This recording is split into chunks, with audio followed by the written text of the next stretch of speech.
2월 2일 새벽 예배를 하나님 앞에 드리도록 하겠습니다. 다 같이 기도하시겠습니다.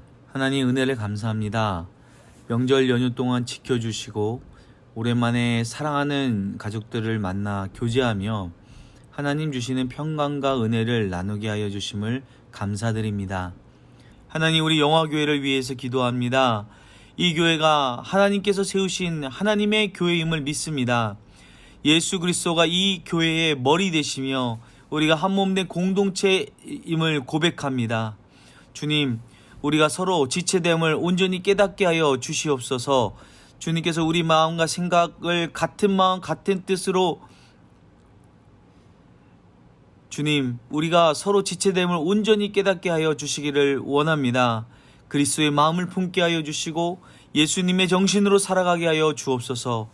우리 윤광서 담임 목사님을 붙들어 주셔서 하나님의 신실한 종으로 세워주시기를 원합니다. 그 입술에 말씀을 주셔서 늘 살아계신 하나님의 말씀을 선포하게 하여 주시고 선한 목자의 심정으로 양떼들을 목자장 되시는 주님의 뜻을 따라 이끌어가기에 부족함이 없도록 힘과 능력과 지혜를 허락하여 주시기를 원합니다. 하나님, 성전 건축과 이전의 과정 가운데 있습니다. 하나님, 간절히 원하기는 주님께서 이 귀한 사명을 우리에게 맡기셨사오니 이 사명을 잘 완수할 수 있도록 우리로 눈물과 기도로 헌신하게 하시고, 하나님, 모든 어려움 만날 때마다 우리의 힘과 지혜가 아닌 지금도 살아 역사하시는 하나님을 경험하는 시간들 되게 하여 주시옵소서. 실무를 맡은 이들이 있습니다. 우리 건축위원들과 설계와 PM을 맡은 이들에게 하나님의 능력으로 함께하여 주셔서 맡은 일을 잘 감당하게 하여 주시고 큰 복 내려주시기를 간절히 원합니다. 하나님, 우리 교회의 다음 세대를 위하여 기도합니다. 이 악하고 음란한 세대 가운데 휩쓸려 가지 아니하도록 주님 눈동자처럼 지켜주시옵소서. 그들의 심령 가운데 말씀의 씨앗이 심겨지게 하시고 하나님의 자녀로서의 분명한 정체성을 갖고 살아가게 하여 주시기를 원합니다. 하나님, 먼저 믿은 우리들이 아름다운 믿음의 유산을 그들에게 물려주게 하시고 영화의 자녀들을 위하여 눈물로 기도하게 하여 주시기를 원합니다. 하나님, 우리 믿음의 식구들 가운데 연약한 성도들이 있습니다. 영적으로 육적으로 병들어 있는 이들을 불쌍히 여겨 주옵소서. 이 코로나 시기에 믿음이 연약하여지고 스스로 일어설 수 없는 이들을 주님 찾아가 만나주시고 그들의 심령 가운데 주님을 향한 갈급함을 깨달아 알게 하시고 다시 그 심령의 은혜와 구원의 감격이 회복되어지기를 원합니다. 육체의 질병으로 경제적 어려움 가운데 낭망하고 있는 영혼들이 있다면 주님, 그들 가운데 주님의 회복의 손길로 어루만져 주시기를 원합니다. 치료의 강선을 바라셔서 아픈 부위가 깨끗이 회복되게 하시고 모든 삶의 여러 가지 문제 가운데서 예수 그리스도만이 열쇠임을 고백할 수 있도록 승리하는 삶으로 인도하여 주시기를 간절히 원합니다. 하나님, 우리 영어 성도 가운데 여러 가지 이유로 교회와 가정을 떠나 있는 이들을 주님 기억하여 주옵소서. 특별히 전운이 감돌고 있는 우크라이나에 있는 유동호 집사 가정을 안부하여 주시기를 원합니다. 우리 영화의 가족들 어디에 있든지 우리가 서로 믿음 안에서 한 가족으로 서로를 위하여 중보하며 사랑하는 믿음의 공동체 되게 하여 주옵소서. 오늘도 하나님 말씀 앞에 서기를 원합니다. 들려주시는 말씀을 통하여 새롭게 빚어지게 하시고 오늘 하루도 주님과 동행하는 하루 되게 하옵소서. 감사를 드리며 예수님의 이름으로 기도드립니다. 아멘. 하나님의 말씀은 누가복음 9장 18절에서 36절까지의 말씀입니다. 이제 다 같이 하나님의 말씀을 함께 읽도록 하겠습니다. 예수께서 따로 기도하실 때에 제자들이 주와 함께 있더니 물어 이르되 무리가 나를 누구라고 하느냐? 대답하여 이르되 세례 요한이라 하고 더러는 엘리야라 더러는 옛 선지자 중에 한 사람이 살아났다 하나이다. 예수께서 이르시되 너희는 나를 누구라 하느냐? 베드로가 대답하여 이르되 하나님의 그리스도시니이다 하니 경고하사 이 말을 아무에게도 이르지 말라 명하시고 이르시되 인자가 많은 고난을 받고 장로들과 대제사장들과 서기관들에게 버림받아 죽임을 당하고 제3일에 살아나야 하리라 하시고 또 무리에게 이르시되 아무든지 나를 따라오려거든 자기를 부인하고 날마다 제 십자가를 지고 따를 것이니라. 누구든지 제 목숨을 구원하고자 하면 잃을 것이요 누구든지 나를 위하여 제 목숨을 잃으면 구원하리라. 사람이 만일 온 천하를 얻고도 자기를 잃든지 빼앗기든지 하면 무엇이 유익하리요? 누구든지 나와 내 말을 부끄러워하면 인자도 자기와 아버지와 거룩한 천사들의 영광으로 올 때에 그 사람을 부끄러워하리라. 내가 참으로 너에게 이르노니 여기 서 있는 사람 중에 죽기 전에 하나님 나라를 볼 자들도 있느니라. 이 말씀을 하신 후 8일쯤 되어 예수께서 베드로와 요한과 야고보를 데리고 기도하시러 산에 올라가사 기도하실 때에 용모가 변화되고 그 옷이 휘어져 광채가 나더라. 문득 두 사람이 예수와 함께 말하니 이는 모세와 엘리야라. 영광 중에 나타나서 장차 예수께서 예루살렘에서 별세하실 것을 말할세. 베드로와 및 함께 있는 자들이 깊이 졸다가 온전히 깨어나 예수의 영광과 및 함께 선 두 사람을 보더니 두 사람이 떠날 때에 베드로가 예수께 여짜오되 주여 우리가 여기 있는 것이 좋사오니 우리가 초막 셋을 짓되 하나는 주를 위하여 하나는 모세를 위하여 하나는 엘리야를 위하여 하사이다 하되 자기가 하는 말을 자기도 알지 못하더라. 이 말 할 즈음에 구름이 와서 그들을 덮는지라. 구름 속에 들어갈 때에 그들이 무서워하더니 구름 속에서 소리가 나서 이르되 이는 나의 아들 곧 택함을 받은 자니 너희는 그의 말을 들으라 하고 소리가 그침에 오직 예수만 보이더라. 제자들이 잠잠하여 그 본 것을 무엇이든지 그때에는 아무에게도 이르지 아니하니라. 아멘. 여러분, 어제가 음력 설 명절 날이었는데 어떻게 맛있는 명절 음식 좀 드셨습니까? 맛있게 드신 분은 매일매일 이런 명절 같았으면 좋겠다 생각하실 수도 있겠지만 또 한편으로 보면 그 음식을 만드느라 고생한 분들이 있을 것입니다. 그분들께는 이 명절이 그렇게 달가운 날이 아닐 거란 생각도 듭니다. 만약에 누군가가 음식을 만들어 줄 뿐 아니라 우리가 먹는 것에 대한 모든 문제를 해결해 준다면 얼마나 좋을까요?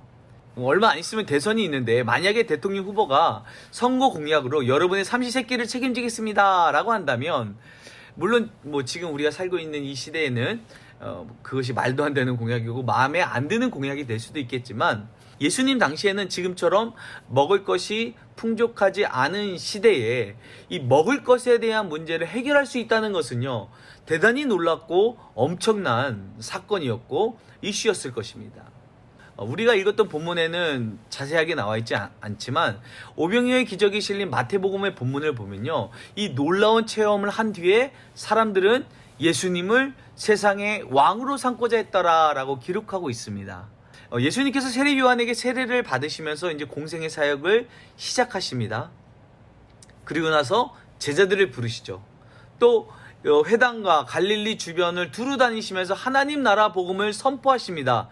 어떠한 병에 걸렸다 할지라도 예수님께 나오면 고침을 받습니다. 귀신 들린 자들을 찾아가서 그 귀신을 쫓아내 주십니다. 심지어 바람과 풍랑을 잔잔케 하십니다. 이번에는 떡 5개와 물고기 2마리로 남자만 5,000명이 넘는 사람들을 배불리 먹이십니다. 자, 이렇게 사람들의 예수님에 대한 기대와 소망이 점점 하늘 꼭대기로 닿습니다. 이분이야말로 우리가 그토록 기다려온 우리를 로마의 압제로부터 삶의 모든 문제로부터 해결해 주실 하나님께서 우리 민족에게 약속하셨던 그 메시아일 거야. 자, 바로 이러한 시점이 오늘 본문의 배경이 되는 시점입니다. 자, 우리가 읽은 본문에는 지역적 배경을 알려주고 있지 않은데요. 다른 복음서를 보면요, 이 말씀을 가이사랴 빌립보라는 지역에 이르러서 하시는 말씀으로 나옵니다. 이 가이사랴 빌립보라는 곳은요, 이스라엘 그 지도상의 제일 위에 있는 헬몬산 밑에 위치하는 도시입니다. 이름에서도 알 수 있듯이 로마 황제인 가이사랴에게 바쳐진 도시로서 황자의 도시라 불리었고 또 엄청난 신전들이 자리하고 있는 큰 도시였습니다. 자, 예수님께서 제자들과 그곳에 가셔서 오늘 말씀을 나누고 계신 거예요. 예수님께 제자들에게 먼저 물으시죠. 사람들이 나를 누구라 하느냐? 자, 아까도 말했지만요, 당시 예수님의 인기는 절정에 다다랐습니다. 예수님께서 주로 사역하셨던 갈릴리 호수 주변 지역뿐 아니라 온 유대와 예루살렘까지 예수님에 대한 소문이 무성했습니다. 사람들은 예수님을 가리켜 얼마 전에 참수당한 세례 요한이 다시 살아난 거야. 구약에서 오리라 예언된 엘리야야. 하나님이 약속하신 한 선지자야 라며 저마다의 생각을 이야기합니다. 그러나 그들의 그러한 이야기들은 예수님이 누구신지에 대한 관심보다는 자기들의 문제를 해결해 주시고 자신들의 필요를 채워주시는 분으로서 예수님을 따랐고 기대했습니다. 예수님은 다시 제자들에게 물으십니다. 너희는 나를 누구라고 하느냐? 그때 베드로가 대답합니다. 하나님의 그리스도시니이다. 예수님이 누구신지에 대하여 분명하게 드러내는 신앙의 고백을 합니다. 자, 우리가 잘 알고 있는 마태복음의 병행 구절에서는 주는 그리스도시요 살아계신 하나님의 아들이십니다 라고 고백하죠. 자, 하나님의 그리스도십니다 라는 이 신앙 고백은 어떻게 보면 정말 군더더기가 없는 예수님에 대한 분명한 정체성을 말해주고 있습니다. 여러분, 이 그리스도라는 말은 기름 부음 받은 자라는 의미를 가지고 있습니다. 이는 구약의 히브리어로 마시아흐라고 하고 예수님 당시 유대인들이 두루 사용하였던 아람어로 메시아라고 하는 것을 헬라어로 번역한 단어가 바로 그리스도입니다. 자, 구약 성경을 보면요, 기름 부음을 받았다는 것은 그에게 신적 권위, 하나님의 권위를 부여하여 세운다는 의미입니다. 그래서 왕과 제사장과 선지자를 세울 때 그들에게 기름을 부어 세웁니다. 예수님께서 하나님의 그리스도시라는 것은 하나님께서 예수 그리스도에게 기름을 부어 그를 왕으로, 제사장으로, 선지자로 세워 그를 통해 하나님의 구원을 이루시겠다는 것입니다. 바로 하나님께서 보내신 구원자라는 것입니다. 여러분, 황제의 도시 가이사랴 빌립보에서 이제 사람들이 예수님을 왕으로 세우고자 하는 그 시점에 예수님은 베드로의 신앙 고백을 통해 예수님 당신이 누구신지를 분명하게 드러내십니다. 예수님이 누구시라고요? 하나님의 그리스도, 하나님께서 보내신 구원자이십니다. 그런데 놀라운 것은 바로 이러한 고백을 들으신 뒤에, 예수님이 누구신지를 정확하게 밝히신 뒤에 예수님께서 이제야 이 땅에 오신 진짜 목적을 드러내십니다. 22절 말씀입니다. 이르시되 인자가 많은 고난을 받고 장로들과 대제사장들과 서기관들에게 버림받아 죽임을 당하고 제3일에 살아나야 하리라. 첫 번째 순환 예고를 하십니다.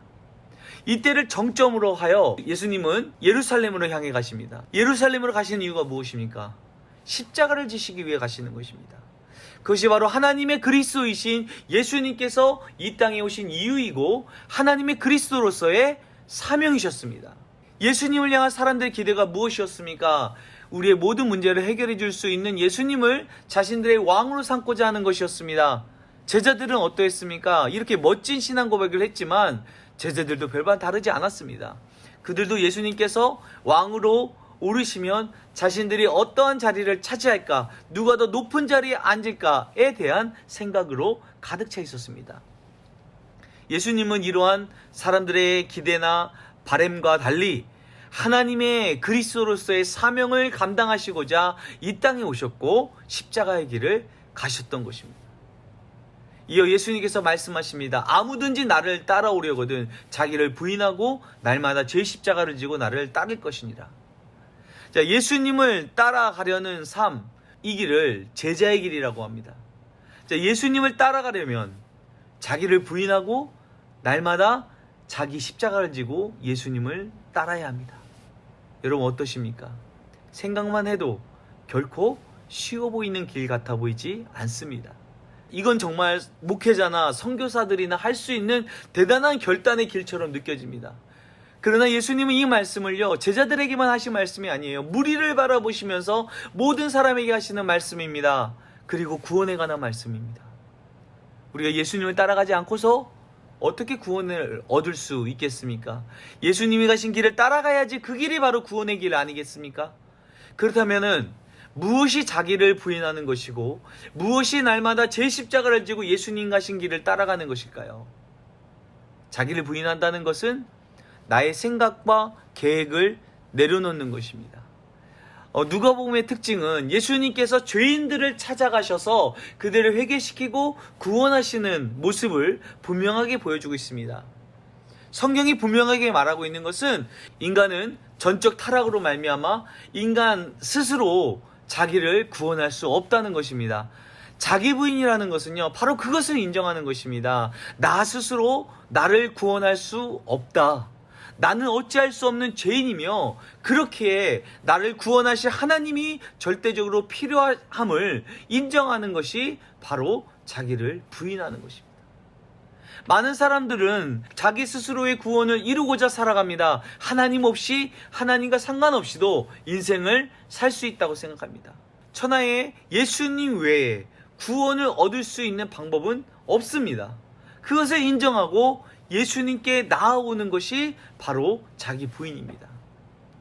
두 번째로, 날마다 제 십자가를 지고 예수님을 따른다는 것은요, 우리에게 고난의 길을 걸으라는 말씀이 아닙니다. 예수님께 십자가는 하나님의 구원 계획을 이루기 위한 예수님의 사명이셨습니다. 예수님께서 십자가를 지신 것은 그 사명을 이루신 것이죠. 우리들에게도 역시 하나님께서 하나님의 뜻을 따라 맡기신 사명이 있습니다. 우리가 이 땅에 존재하는 이유, 하나님의 계획이 분명하게 있습니다. 그것이 바로 자기의 십자가일 것입니다. 우리는 우리에게 주신 사명을 발견하고 그 사명에 순종하며 살아가는 것이 바로 예수님께서 가신 길을 따라가는 것이고, 그것이 바로 하나님의 뜻을 따라 하나님을 위하여 살아가는 삶입니다. 그것이 바로 구원을 이루어가는 삶입니다. 많은 사람들이 온 천하 세상의 것을 얻기 위해 아등바등 살아갑니다. 사람들의 기대를 쫓아서 또는 세상의 욕망을 따라 살아가다 보면 결국은 자기를 잃게 되고 자기를 빼앗기게 됩니다. 그러나 예수님의 사람들, 예수님을 따라가는 사람들은 자기를 부인하고 자기 십자가를 지고 나는 나 스스로 구원할 수 없는 존재이며 그렇게 예수님이 절대적으로 필요한 죄인임을 인정하면서 날마다 하나님의 뜻을 따라 나에게 맡겨주신 사명을 순종하며 살아갈 때 우리는 영광 중에 하나님 나라에 이르는 구원을 얻게 될 줄로 믿습니다. 자, 이어서 예수님께서 변모하시는 사건이 이어지고 있습니다. 이 말씀을 하신 후에 8일쯤이 지나서 예수님께서 베드로와 요한과 야고보를 데리고 기도하러 산에 올라가셨는데, 기도하실 때에 예수님의 용모가 변하고 옷이 휘어져 강체가 나게 됩니다. 마치 이 땅에 속한 사람의 모습이 아닌 하나님 나라에서의 모습으로 변모하신 것이죠. 그리고 그 자리에 모세와 엘리야가 영광 중에 나타납니다. 이 모세와 엘리야는 구약을 대표하는 두 인물입니다. 그들이 변모하신 예수님과 나누는 이야기가 무엇입니까? 장차 예수님께서 예루살렘에서 별세하실 것에 대하여서 서로 이야기를 나눕니다. 자, 이제 이후로부터는 예수님의 사명에 대해서 분명하고 지속적으로 계속 이야기를 합니다. 그러나 제자들은 어떠합니까? 32절을 보니까 베드로와 및 함께 있던 자들이 깊이 졸다가 깨어납니다. 예수님의 사명에 대해서 온전히 인지하지 못하고 있는 제자들의 모습을 단적으로 보여주고 있습니다. 이 제자들이 졸다가 깨어서 영광스럽게 변모하신 예수님과 모세와 엘리야를 보게 됩니다. 그 모습을 보고 베드로가 예수님께 묻기를, 주여, 우리가 여기가 좋사오니 우리가 초막셋을 짓되 하나는 주를 위하여, 하나는 모세를 위하여, 하나는 엘리야를 위하여 지으면 어떨까요? 라고 묻습니다. 여러분, 그 모습이 얼마나 영광스럽고 좋았으면 베드로가 자다가 깨서 하는 소리가, 주님 여기가 좋습니다, 우리가 여기다 집을 짓고 살면 안 될까요? 라고 했겠습니까? 누가는 베드로가 자기가 하는 말을 자기도 알지 못한 채 한다고 말하고 있지만, 여러분, 어쩌면 우리가 훗날 가게 될 하나님의 나라가 얼마나 황홀한 곳일지, 그곳에 가면 자다가 깨도 여기가 좋사오니 라고 이야기하게 될 곳이라는 생각을 하게 됩니다. 그러나 베드로의 바람대로 되지 못하는 것은 아직 예수님께서는 이루어야 하실 하나님의 그리스도로서의 사명이 있기 때문입니다. 구약을 대표하는 모세와 엘리야가 나타나서 예수님께서 예루살렘에서 별세하실 것을 말한다는 것은 그것이 바로 구약에서 예언하고 있는 메시아로서의 사명임을 다시 한번 증거하고 있는 것입니다. 이제 두 사람이 떠날 때에 베드로가 그 말을 하자 구름이 와서 그들을 덮게 되고 구름 속에서 소리가 들립니다. 이는 나의 아들 곧 택함을 받은 자니 너희는 그의 말을 들으라. 다시 한번 하나님의 음성이 그들에게 들려지므로 예수님께서 이루실 사명이 하나님의 뜻이며 하나님의 계획이며 하나님의 의지이심을 보여주십니다. 여러분, 우리가 신앙생활 하다 보면요, 때때로 이렇게 하나님 나라를 경험하게 될 때가 있습니다. 하나님의 말씀을 듣게 될 때, 깊은 기도 가운데서 또 찬양 가운데서 우리가 신비하고 황홀한 하나님의 영광을 경험하기도 합니다.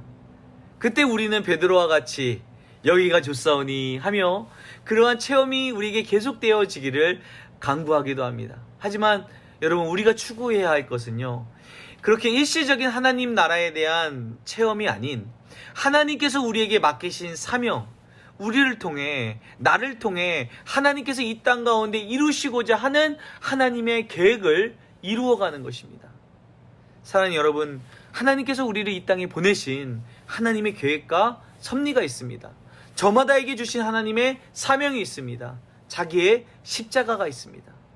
우리가 그러한 하나님의 뜻과 상관없이 그저 사람들의 기대나 바램 또는 세상의 가치를 쫓아서 자기의 욕심대로 온 천하를 얻기 위해 살아간다면, 스스로 나를 구원할 수 있다면, 하나님 없이 살아간다면 우리는 결국 우리를 빼앗기거나 잃어버리게 될 것입니다. 그러나 하나님 앞에 내가 할 수 없음을 고백하고 나는 주님이 절대적으로 필요한 죄인임을 인정하면서 하나님께서 주신 사명을 쫓아 예수님께서 가신 순종의 길을 걸어갈 때에 우리는 결국 하나님이 주시는 영광의 구원을 얻게 될 것입니다. 오늘도 예수님께서 걸어가신 그 순종의 길을 따라가는 저와 여러분 되시기를 예수님의 이름으로 축원합니다. 기도하시겠습니다. 하나님 아버지, 은혜를 감사드립니다.